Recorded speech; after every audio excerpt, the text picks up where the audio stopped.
Good afternoon. Welcome to PATH's monthly PATH Presents at the Forefront. Last month, our topic was ending homelessness when jobs, homes, and businesses are at risk. Today's topic is comfort food during uncomfortable times. The past 6 months has felt like a horror movie. We've seen miles of cars lined up at food banks and even stadium parking lots filled with families desperately in need of food. I'm sure you've seen the lines and lines of empty shelves at the grocery store and the restaurants that should be filled with eating and drinking patrons instead boarded up. Some closed permanently. With this pandemic, schools have also been shuttered. That means no school lunch programs for kids who can't get a nutritious meal at home. Hungry stomachs have become a result of this health crisis. Here in California, nearly 4.3 million people are encountering hunger, or what some call food insecurity. And of this hungry population of Californians, 1 in every 7 children struggle with hunger. But we have seen time after time during this crisis the heroes within our ranks stepping up to alleviate suffering. They bring hope. The medical care workers, the grocery store clerks, the essential workers. And during a time of hunger, we're seeing heroes across the state bring comfort food for people living uncomfortable, scared, and insecure lives. Today, you will hear from some of these heroes across California. We will see how food is saving lives. And you will hear from some experts who are battling food insecurity every day. So first, I'd like to turn to Jennifer Hark-Dietz, our Deputy CEO and PATH Executive Director, who will take us across the state. Jennifer? Thank you so much, Joel, and thank you to all of you for joining us. Some of you, this may be your third in the series, some of you may be new, but these At the Forefront episodes are so important to accomplish our mission to end homelessness for individuals, families, and communities.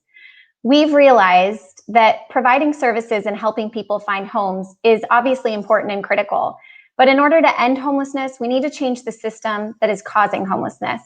And At the Forefront is our way of educating people on the facts about homelessness and its causes so that you all can become advocates for the solutions that we know end homelessness. So for our first panel today, we're actually going to go across the state and really look at how our kitchens among PATH have really shifted to address the COVID nightmare or horror movie, as Joel was sharing. So first, I'd like to introduce our staff. So we have John, or JB Bolin, who's our Associate Director of Philanthropy in PATH Santa Barbara. We also have Sigrid, who's coming to us from San Diego. She's our Kitchen and Volunteer Coordinator. And then we go all the way up to San Jose with Serge, who's our Associate Director of PATH San Jose. So thank you all for joining us today to share the incredible work you're doing. In March, COVID changed the way we do just about everything, including how we feed our neighbors in need. Our food services became more critical than ever before. Sigrid, I know you're working down in San Diego. Can you tell us what was happening when you were starting PATH Cooks Mobile? Yeah, I'd love to share that. Thank you, Jennifer. Our PATH Cooks Mobile program was actually created in direct response to the COVID-19 crisis. We realized pretty quickly when the crisis hit in the beginning of March, over the next couple of weeks, and more data was coming out about the virus, that the people most at risk of contracting the disease and also of dying were elderly people and people with underlying health conditions. And that really is a lot of our clients. So we have a lot of clients that are living in permanent supportive housing. And we also have a lot of clients that were at the time unhoused and working with our outreach workers. And outreach workers were working to get these particular clients set up in motels temporarily so people could shelter in place, which was so critical to, safety and staying off the streets. So it became pretty apparent relatively quickly by the beginning of April that these clients were sorely at risk of missing meals altogether, let alone a hot, healthy, nutritious meal. There was very little food on the shelves. We really didn't want clients going out, to be honest with you, at all, even if there had been food. If you're staying in a motel, you have no access to a kitchen, right? So you had the food, you couldn't cook it. And then there were a lot of services, churches and other soup kitchens and normal pre-COVID resources. They were closed. So we had about 3 weeks, which for those of you in the nonprofit world, it's pretty interesting. Normally, designing new programs is about a year or 2 years worth of work, but every single person on the San Diego team rallied around creating a meal delivery program. It was critical. We looked at best practices of other organizations that were delivering meals. We identified our most at-risk clients that were out in the community. And then we recruited volunteers. We recruited over 40 volunteers, and within 3 weeks, we had the program going. So what we do is our chef, who works out of our industrial kitchen, which is in our downtown location, prepares hot meals for the clients that are on our route lists. And then volunteers come downtown every day at 11:30 in the morning, and they get a route sheet and a bin full of meals, and then they take it out to the community. So I'm really proud to say that we launched it officially on April 27th. And since the launching, we have served over 14,584 meals to 195 of our most at-risk clients and their families. And just last thing I just wanted to add on to that, our programs, change over time. About 3 weeks ago, we actually started partnering with United Way, 211, and DoorDash, which is phenomenal because DoorDash is actually delivering meals for 4 of our routes now to our clients.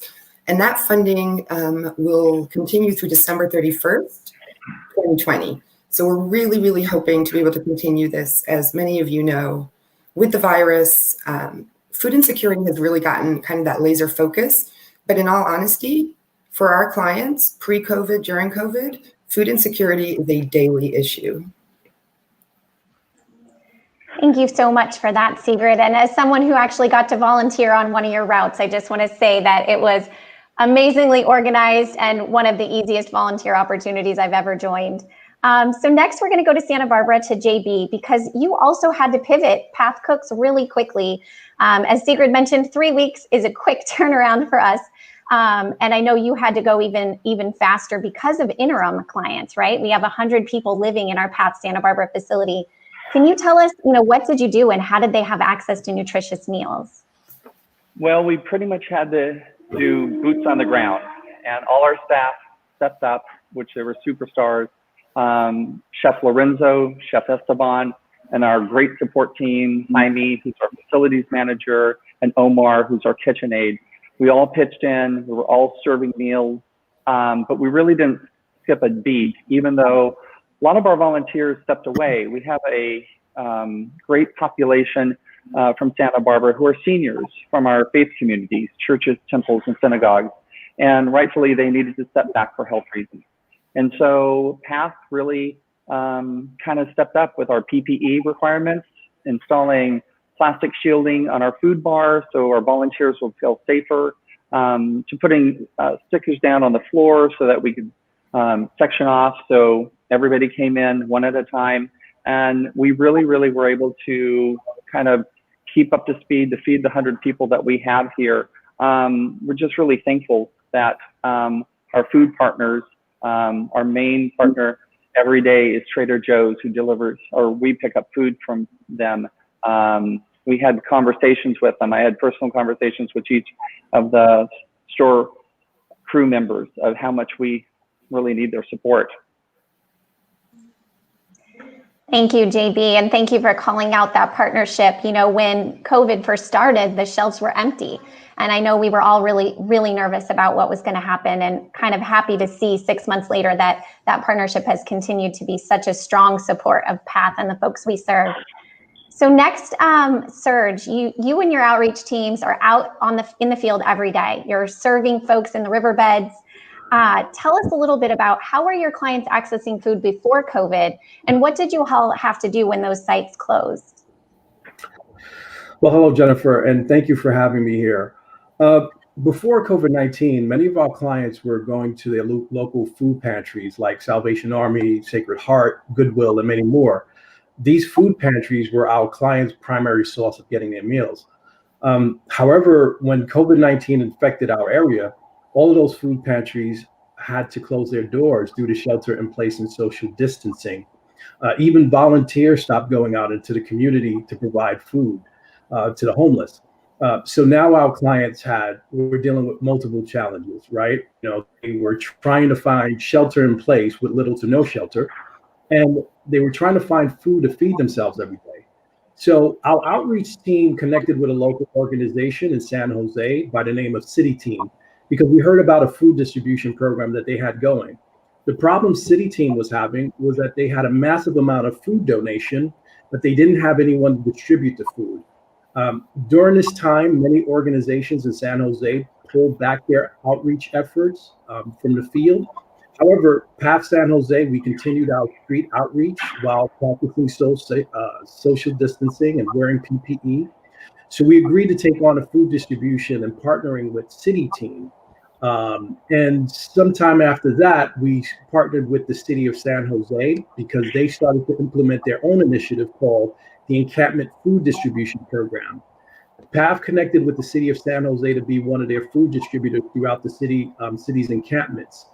And between both of the programs, PATH has delivered 3,400 meals and food bags to people living in encampments to date. So we're proud of the work that we're doing, and the feedback that we get from our clients is just moving and touching, because they feel like we haven't abandoned them, that we've kept them in mind, and we're continuously going out there.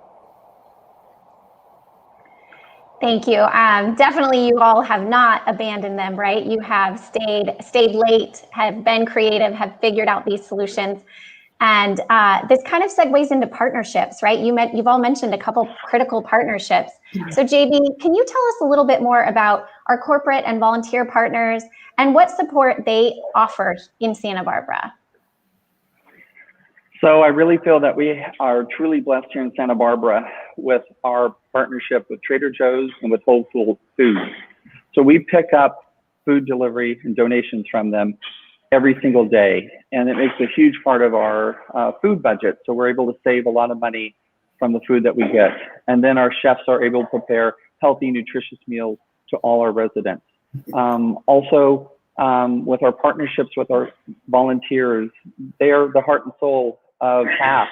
They come in every day, even when it was tough at the beginning, but we made it safe for them, and they felt that they were safe and supported. But it was a lot of conversations to get volunteers to come back and help us serve during this time. I'm also lucky to say that we get some food that we can share with other partnerships in the community, like Girls Inc., which is an after-school program for low-income students, that we can offer them apples and pastry treats. We don't want any food to go to waste here in Santa Barbara, so we make sure that everything is utilized, from our volunteers coming in to prep the food, so our chefs have it ready, to volunteers also when food's not good anymore, to composting. We're part of the community composting program. So we really try to do our part here in Santa Barbara to make sure everything is served. Thank you for that, JB. And, I know in San Diego also, we also rescued over 23 pounds of food in the last 3 months alone. So this is happening across the state. Sigrid, can you share with our supporters what is food rescuing and who are we partnering with? Yeah, absolutely. And just to clarify, 23,000 pounds of food. I'll start off with just a few numbers here to give people an idea of what's going on in the United States. So every year, and this is a national figure, over 100 billion pounds, which is 40% of the food that's produced, is wasted. And this figure is based on food that's still healthy, consumable. It ends up in our landfills. And obviously, not only is this a tragedy in the respect that we have so many people that are food insecure that could use this food, it's a huge waste of resources, labor, water, land and energy. And it ends up in our landfills. And it produces actually 2.6% of the United States annual greenhouse emissions. So food rescue is pretty much, it's what JB was talking about, exactly what it sounds like. We partner to rescue food from organizations, whether it be hotels, grocery stores, other venues that have excess food that they don't want to throw away. And they partner with us, and then we pick it up. We have a great force of volunteers as well that will go to our partners currently are Trader Joe's as well, Walmart, Vaughn, Ralph's, and Specialty Produce. And on a weekly basis, we have our volunteers go and pick up food that it's often called imperfect food. So maybe the banana has, a little tiny yellow spot at the end, or the cracker box is folded funny at the top, even though it's still closed and completely delicious. And for meats, for example, it could be best sell by date. And we take it to our kitchen. The volunteers bring it downtown, and the chef uses it to prepare 3 meals a day for our interim residents. I also want to shout out to our San Diego partners, the San Diego Food Bank. I think Jim is coming on in a little bit. They've been a phenomenal support to us as well. We work with Feeding San Diego and Smart Kitchens. And we're very excited about the collaborative efforts going on here in San Diego, because we also are able to, reduce our food budget to almost zero. So food rescue is a huge part of what we do. Thank you, Sigrid. I think that's a really important point for supporters who recognize that often we're not able to have a food budget. So these partnerships are critical in allowing us to actually serve more people and provide more nutritious meals so that, everybody can have kind of that comfort food. Next we're going to go back to Serge. And just to wrap up this panel, can you tell us why our food program is so important? We serve the most vulnerable, and how does this help? Sure. I mean, the food programs impact our clients by giving them their basic needs, which is nutritious meal to stay healthy. We serve many people with health conditions who depend on those meals to maintain good health. And in this time of global pandemic, you need to stay as healthy as you can to beat the virus. And it also impacts them by letting unhoused people know that they matter, that we still care about them. Regardless of this global pandemic, we will not leave them behind.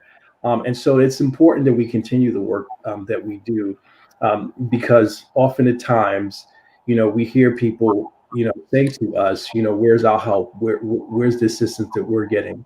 And so by providing them that food, not only are we meeting them with their basic needs, but we're also we're building rapport and creating a nurturing environment so that we can build trust and rapport. Thank you, Serge. I think you really highlighted, right? We all connect over food, and we can also connect with those who are most vulnerable over food. So I appreciate all of you for your creativity. You have really used everything, all of your experience and expertise to make sure that this was a success. And 6 months in, I can really say this is a huge success statewide. So thank you again. And thank you to all of the partners you've mentioned, because we know we can't solve homelessness alone. So next, I'm actually going to go to a couple people who truly understand the power of a good meal. I'd like to introduce Chef Jared, who's the executive chef of Evole West Hollywood, who's a strong partner with us. Thank you. And Chef Joanna, who's our head chef for PATH Los Angeles. So I'm going to start off with Joanna. You cook for all of the programs in Metro Los Angeles for hundreds of people a day. Tell us how you had to get creative in the face of COVID. So good afternoon, everyone. How's everybody doing out there? With COVID, we definitely had to get creative with the shift. We went from serving buffet style meal services to now cater wrapping each plate individually, from our snacks to our pastries. It definitely was a challenge in the beginning for our guests. They were used to us having the pastries out and the fruits out ready to go for them. So it definitely was a shift, but, with communication and just transparency and really being honest with them about what we had to do as far as protocol goes, cater wrapping, PPE, having the shields over the food as well, no longer having the lines, just distributing the food individually versus having the lines of masses. And as well, we had to shift the dining room. The team did an amazing job at shifting the dining rooms, each dining room with measuring 6 feet to encourage our guests to be able to do so and really stay apart and stay safe. Thank you so much, Chef Jay, and that's what we call her internally. And for those of you that may wonder where she is, we're going to talk about it in just a minute, but it might be a little bit pixelated because she's actually in a mobile kitchen, or AKA food truck. So before we talk about that, I'd love to go to Chef Jared. Your business was incredibly affected by the stay-at-home order. I know you opened it in 2010, probably never expected this in 2020. Can you share a bit about your experience that you had to pivot in response and how you got connected to PATH? Yeah, I mean, it happened so quickly. It seemed like a dream. Like one day we were all kind of joking about what's going to happen, what's going on, is this really happening? And within 12 hours, everything was shut down and done. We had to pack up the place, remove everything, lock everything up, and remove everyone from the facility. It was pretty crazy how that happened. All of a sudden, something that's been pumping on 7 days a week for almost 10 years now. We were just coming up on our 10-year anniversary. It just stopped in its tracks. So really, we were stuck at home like everyone else, going a little stir crazy, not sure what to do. I would go and check on the facility myself because no one was there. It was just me. And I noticed in Hollywood especially, and definitely around our space, lots of homeless people were starting to camp out in the area, coming out of the woodwork. And we weren't having any trouble. In fact, we knew some of the people around the area, and we would make contact with them. They weren't trying anything damaging the facility or anything, but there was more and more people showing up. And that kind of sparked my idea of there's something maybe something we can do for the community. I wasn't sure what to do. I reached out to a friend of mine, Kristen Bell, who I know is way more involved with organizations and philanthropy than I had been in the past. I said, is there anything anyone you could connect me with? Because I really didn't know what was out there. And everything was so locked down, it was hard to find anything. And she put me in touch with PATH. And they happen to have a few facilities in the Hollywood area. So it made sense that we could reopen our kitchen just to cook sporadically for them and for some of the living centers there. We ended up doing most of our cooking, I think, for the senior center there, which made sense to us too, because seniors at the time and still were probably in the most danger and were being the most affected, not being able to get food, and also being most affected by the dangers of the virus and most susceptible. So that was a good feeling to be able to do that. We basically, that's the only way we used our kitchen or our restaurant for a couple of months there, off and on. And I heard some of the other people in the first segment speaking. Yeah, it was also hard to get product in order to donate. It was easy to donate our time to cook, but I was lucky enough that two of the purveyors we work with, Vesta Food Service and Mal Foods, which does Jadori chicken, they actually kept working, kept open, and were pretty generous with providing us product that we could prepare to then give to PATH. Wonderful. Well, we are so appreciative of the connection that Kristen Bell made, because we hope this is a long-term partnership. I mean, tell us a little bit about how has this impacted your team? Sometimes we find that when folks come and they volunteer together, it helps to really bridge those relationships. Can you tell us a little bit about that? Sure. At first it was just me, not because people didn't want to participate, but we were so scared of the virus at the time and doing the right thing and being safe that we didn't want to have extra people in the facility and extra people touching the product and so forth. So I started just myself. But most of my team, as they found out about it, wanted to be involved and were hoping they could do something. So bit by bit, they got involved, whether it be in the cooking or even if it was just the delivery, so that we didn't have too many hands-on product at times. We didn't know about the virus. We didn't know really about transmission at the time. So we were trying to involve everyone, but keep everyone away from each other and keep as few people touching the product as possible before it got to those who were going to eat it. So, but everyone was excited to do it and made them feel, like they had some sort of purpose during this, when really people were stuck, at home feeling like they had no purpose, whether it was their job or being able to do something good for anyone out there. So it was a great feeling. Unfortunately, we were probably doing more then than we can now. We did have to reopen, and constantly we're like, how can we now continue to fit this into the schedule, and we've been working on that. We don't want to have it just have been a thing then. So we've done some donations while we're in business, but now it's time. We found so much enjoyment in doing it that we have to work it into the everyday business of the restaurant now that we can continue to do it. But it felt so good that it's important to do.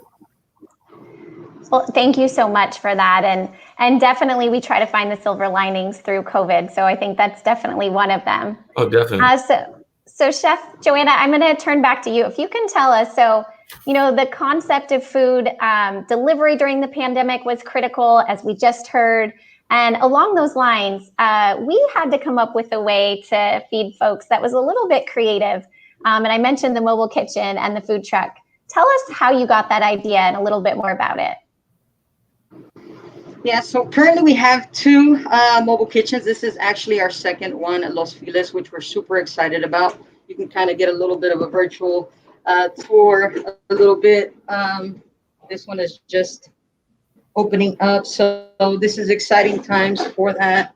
Yeah, this idea really manifested truthfully from just the model of whatever it takes. We've always been that team that goes above and beyond for our guests and really the mindset of whatever it takes. So when Andrea and Tesha first communicated with me in regards to just we were going to be taking on to these ABH sites and we would not have any kitchens. My wheels started turning there. I'm like, okay, how are we going to make this happen? We don't have a kitchen. How are we going to provide 3 meals per day, 462 meals daily, hot meals, with our diet restrictions, with our Trader Joe's donations? Where are we going to store this stuff? How are we going to make the magic happen? And from there, I thought about it. I said, let's try a mobile kitchen. Why not? Why won't that work? So from there, we started the footwork, started visiting commissaries, different locations, so we can see the logistics and what that looks like, what it looks like to operate a food truck, what it looks like to operate a commissary, and we definitely did the footwork there, brought it back, and we said, after we assessed everything, we said, this can work. This can definitely work. So then it became a PowerPoint, and we, touched base with Tesha and Andrea and Jennifer, and they definitely supported it. You guys supported it from the very beginning, and here we are with it. Yeah, thank you for that story. I also know, though, that since I get to see the inside, that you also had to push the health department. So I want to highlight that for folks, too. This was really new across LA County. So thank you for that. To close out our panel, Chef Jay, you work so closely with our residents experiencing homelessness. As you mentioned, you're providing hundreds and hundreds of meals on a daily basis. Tell us how food helps to heal. Food is a universal language. Food, it definitely, it doesn't matter the ethnicity. It doesn't matter whether you're poor, you're rich. One dish could bring so many people to a table from different backgrounds, different walks of life. And, in that process with our guests, they're in a vulnerable place, right? They're in this vulnerable place. And, with that, it can be, in a place where, hey, I lost my home, I lost my car, I lost my things, and to be in that position, you start believing in stuff like that, right? Like, man, I don't have anything, and I'm nothing. You get in that state of mind, and to have an organization like PATH and a group of people that genuinely put the love and the care and give you love and respect and dignity on a plate, it really is powerful. It's really moving. To even having the open concept where the guests can see us prepping, frying, searing, tossing the salad, and making our juices from scratch. To see that love and that effort go into the food, they know that we're people that care. So it pierces them and it really shifts. Something that's so moving that it never gets too old. We have our guests, new guests that come to the window. We have our demo plates. We showcase them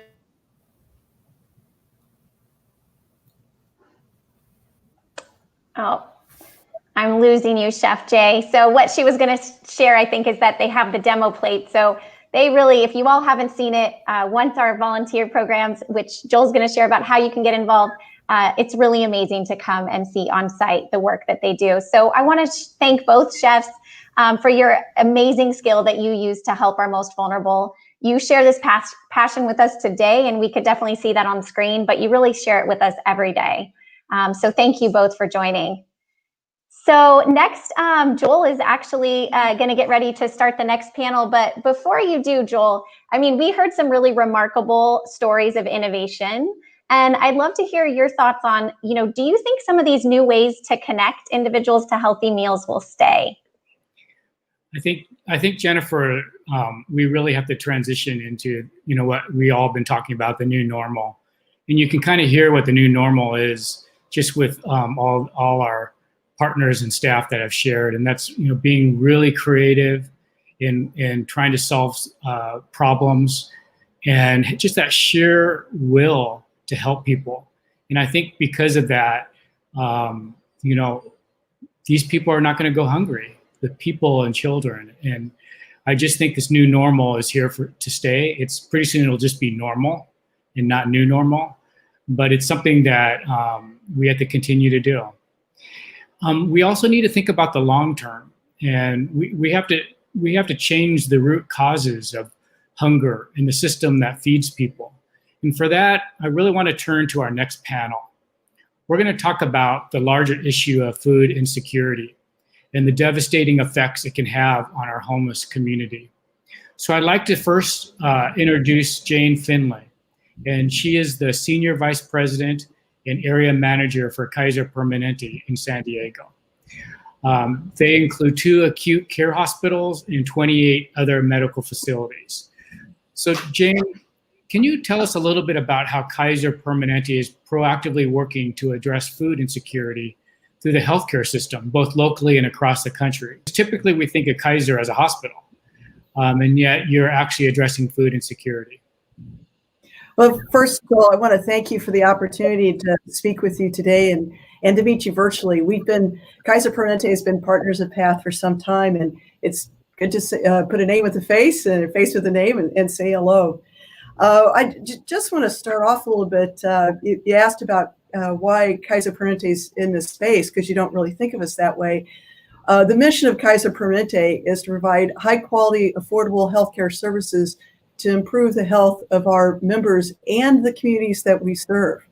We are also part of the community. All of our employees and doctors, the 8,000 employees and 1,500 doctors here in San Diego are part of the community. So we want to take care of everybody here. Now, we've had an incredible change as we've all gone through with COVID. I can't even think of anything that's remained the same. But just to put it a little bit in perspective when it comes to food insecurity, pre-COVID, so February of this year, estimated about 1 in 7 San Diego residents were food insecure, and that was with an unemployment rate of 3.1%. Now here we are with COVID. Our San Diego Association of Governments has projected or estimated that the unemployment rate is up to 13.3%. It was actually higher than that earlier on in the crisis. And with that, 71% of folks are having immediate unmet needs, which includes food, housing, utilities, and of course, employment. And just as another frame of reference for the impact of our community of San Diego, normally, 40,000 military and their families get support from the San Diego, Jacob Cushman San Diego Food Bank. That has been estimated to be up at 10%.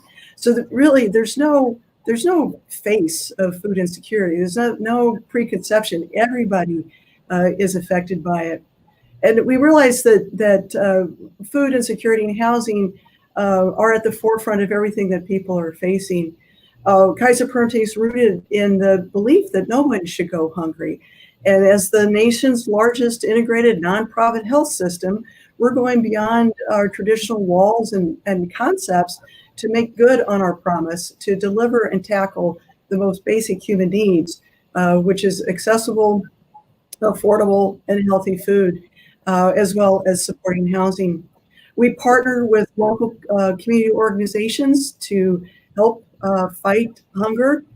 We do that in a variety of ways. An example is a partnership that we have with 211 here in San Diego, where our clinical staff ask the two food insecurity questions, the tried and true ones, and depending on those responses, provide that information to the experts at 211 to follow up and actually get folks hooked into the services they need. Often, if you're food insecure, there are issues with utilities. We found there's issues with utilities and housing. It's at a time, it's the beginning of a downward spiral and stability for folks. Nationally, we have a community health food for life strategy, which is rolled out to all of our regions from Hawaii to Mid-Atlantic, Washington to Georgia. And we're starting with just making sure people have information, broad emails to our members and information that they can share with their family and friends. So there's a lot going on in this space, and we're really proud to be there and help our community get healthy and stay healthy. I think it's wonderful that Kaiser is not just addressing physical health, but other social issues that are happening in the community. And, when we think of America, we don't think of hunger. But here we are addressing hunger. So Jane, what role do you think community partnerships play in the fight against hunger here in America? The partnerships are so important. I mean, the partnerships we have throughout this community, the folks in this community who work in these spaces every day, like you said, we're a healthcare organization. We need the expertise of people in the community working in these neighborhoods, learning from them about how to treat people with dignity and to, quite frankly, latch on to their infrastructure and provide support. In the past 5 years, we've given over $2 million to increase access to healthy food and address chronic illnesses that are directly related to food insecurity. I mentioned our partnership with 211, very much experts in this space, and we collaborate with them because they have the infrastructure, the data systems, the connections to be able to get folks not just food resources, but everything they need as they're dealing with the heavy impact of this crisis. Another partnership we have is with Mama's Kitchen. And over the past 10 years, we've provided grants and provided home delivery, medically tailored meals for low-income families. And those solid partnerships are key. Another solid partnership that I'm very much attached to is the relationship we have with the Jacob Cushman San Diego Food Bank. The expert knowledge that Jim and his team have. I'm telling you, it can't be replicated easily. And to actually understand how people want to be treated with dignity and design systems that way are crucial to actually helping people. So I'm just delighted to be sharing some time with Jim today. Thank you, Jane. And you mentioned 211 San Diego, and so I do need to put a plug into them because I'm on their board of directors. So 211's a really great organization as well. So now I'd also like to introduce Jim Floros. He is a wonderful partner. He's the CEO of San Diego Food Bank, part of the largest hunger relief organization in San Diego County. And I don't think Jim knows that we know, but next week he will be awarded the Nonprofit CEO of the Year in San Diego. So congratulations, Jim. Thank you. Thank you. Jim, can you share a bit about your organization's shift from simply food banking to comprehensive nutrition banking? So first of all, a shout out to Path, one of our 500 nonprofit partners. I as staff, we did about 90,000 pounds of food to Path last year. It was about 75,000 meals. So they're certainly one of our top nonprofit partners. Jane touched upon this a little bit before. We knew that nutrition-related disease is linked to poverty. And when people have less resources, they have a hard time affording fresh produce and protein. And what can they afford? High sugar, high salt, high fat. So now you're starting to see generations of unhealthy people who, with a whole host of medical ailments directly related to a poor diet, which is directly related to poverty. So you've got that and the drain on healthcare. But what about academic outcomes? You have children that don't eat before school. They don't eat over the weekend. When their families do feel like they're doing the right thing and feeding them, they're feeding them the wrong food. So, rampant obesity, rampant diabetes, what have you, but really poor academic outcomes. And so really, when you find you have somebody that a child that is not having a good academic outcome, meaning the chances of them to get a good job become compromised, which means the chances of them being able to support their family become compromised, and chances of them needing the government, needing the San Diego Food Bank is even higher. There's your cycle of poverty, and that's the space that we live in. We believe that childhood education starts with childhood nutrition. Education is a major vehicle to break that cycle of poverty. So we really are not a food bank anymore. We are a nutrition bank, and everything we do is about healthy food. We have very high standards of the food that we distribute. We have a full-time nutritionist on staff. And then it's just not enough to provide people with healthy food, but you also have to provide education because you actually have to change some generations of bad habits. So we do food cooking demonstrations. We have recipe cards in like 25 different languages. We'll actually take people out to grocery stores and teach them how to shop. You always have heard you shop around the outside of the store where the healthy food is, stay away from the middle of the store, the processed food that you can afford and will fill your kids up, but it'll also make your kids sick. So really, the end game for the San Diego Food Bank is to work ourselves out of a job. We want to help people to be healthy so they can go to work, go to school, become independent, and take control of their own destiny. I love that term, nutrition banking. It's very creative. When we think of hunger, we think of school feeding programs and families lining up for food at a food bank. But what about the homeless community? How does the San Diego Food Bank work to support the often unique needs of the homeless population? Well, that is a growing problem we know in our community. One of the things about food banks, we don't actually prepare meals. We do bulk food distributions, but the way that we impact the community and the agencies that work in the homeless space is that we provide them with a lot of food. I have a couple of statistics. So last year, we distributed over 1 million pounds of food. We work with 37 different nonprofits that serve the homeless community. So last year, we actually, in partnership with these 37 agencies, provided almost 1 million meals to homeless. So really a big part of Food Bank's role is to build the capacity of your nonprofit partners. We have over 500 that work with different populations. So really that is our focus in working in the homeless space, is making sure that our homeless agency partners have the resources and the food they need to be able to serve their community.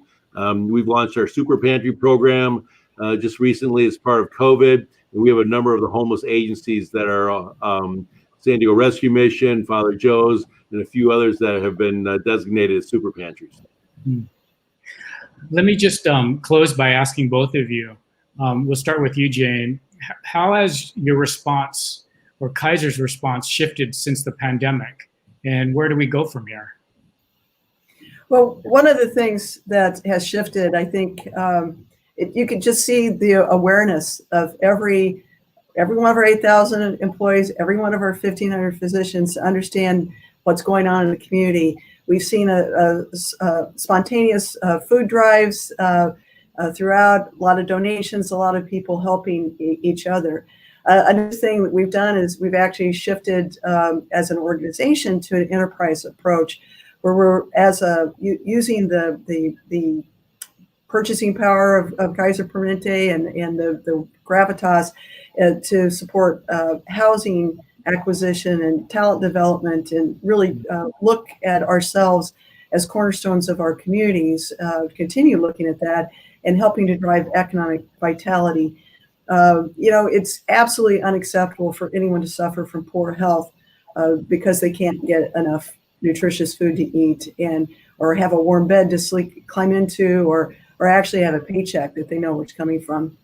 And it's always been our mission, as I said, to provide high quality, affordable healthcare services, improve the health of our members and the communities we serve. And we will continue to evolve and strive to meet the needs of our community with whatever conditions they face, because health and equity and inclusion is what we stand for. How about you, Jim? How has the food bank shifted since the pandemic, and where do we go from here? Well, I'll tell you, our motto is you cannot make this stuff up. We went from feeding 350,000 people a month to nearly 600,000 people in what seemed like almost overnight. But, you know, one of the things I'm really proud of is that we had built an organization based on excellence. So we didn't realize it at the time, but we had actually built a ship to weather the storm. And being local, we pivoted, created strategies, and within 72 hours, we already had phase one of our COVID response, and that was getting a lot of food out to our nonprofit partners. We got about 700,000 pounds out in just 2 weeks. Phase two, we did some of those mass distributions that you guys referenced earlier. We don't like those because they lack client dignity, and you end up turning away a lot of people. Plus, they don't take walk-ups, only drive-ups. So we've gone back to really phase three, which is our super pantry program, taking 35 of our 500 nonprofit partners and supersizing them, making them high volume, high frequency distribution sites. And so we launched that in July. No food bank that we're aware of has ever done anything like that. And just since the beginning of COVID, we use March 12th as our line of demarcation. We've actually distributed 30 million pounds of food, which if you try to get your arm around what does 30 million pounds of food look like, that's 1,000 semi-truckloads full of food. And we've just done that since the middle of March, raising a lot of money, spending a lot of money. Typical year, we spent $1 million in food purchases. We just hit $7 million since the middle of March. So uncharted territory, but with all our partners and great board members like Jane and others in the community, you know, we will weather the storm. I think both of you exemplify just that sheer will to help people and whatever it takes to do it. So I'm very grateful for both of you. Thank you. It's, you know, we don't have any choice. I told us that we can't screw this up. So, you know, we don't have a choice. So we're hard at work. And I think, you know, in the old days, the nonprofits would compete with each other. And now the need is so great that we all have to work together. We're all in this together. So thank you very much for being a part of this. I would like to, Jen asked me questions on this show, so I'd like to ask her a question. Jennifer, how do you think PATH should shift toward addressing food insecurity? I'm going to put you on the spot. Yes, of course. I'm ready for it, I think. But I think Jim really touched on it. You know, the system and the high cost of healthy food continues poverty, and we can't support the mechanisms that continue this disparity in our community, whatever these systems may be. So I think we can share how can everyone get involved. And just as we believe that everyone deserves a home, no one should have to make the decision of maintaining their home or having a healthy meal for themselves or their family. So we do need to figure out how to shift to this. And I think today's a great start so that we can spread the word of how important food insecurity is. Thank you, Jennifer. We're always talking about the new normal, and part of the new normal is encouraging the many heroes in our community to help people. As you've heard today from our staff who are creating the idea of a food truck to help people, or going grocery shopping and delivering food to people who are in their apartments who used to be homeless, to getting enough food for people living in shelter. And then the restaurants who have really stepped up when, our hearts are so for these restaurants who have been struggling to just stay open and reopen, still helping other people. And then our partners like Jane from Kaiser Permanente. And if you want to learn more about Kaiser, you can go to kp.org, or Jim from the San Diego Food Bank. And if you want to learn more about their organization, you can go to san diego foodbank.org, or Chef Jared at his restaurant, Evelegh, EVELEIGH.com, and just support his restaurant. We're just so grateful for all these partners. It takes a village, and you just heard about the village today. And I also want to thank the Golan Group who helped produce this show. And next month, in honor of Veterans Day, we will be discussing how PATH and the community, with community partners across the state, are ending homelessness for our nation's heroes. And the title of next month's episode is Veteran Homelessness. They protected our country, we protect them. And if you would like to support PATH or volunteer and help people who are hungry with our critical food programs, you can go to epath.org/comfortfood. Thank you so much for joining us this afternoon, and we look forward to sharing with you again next month. Have a good day, everybody.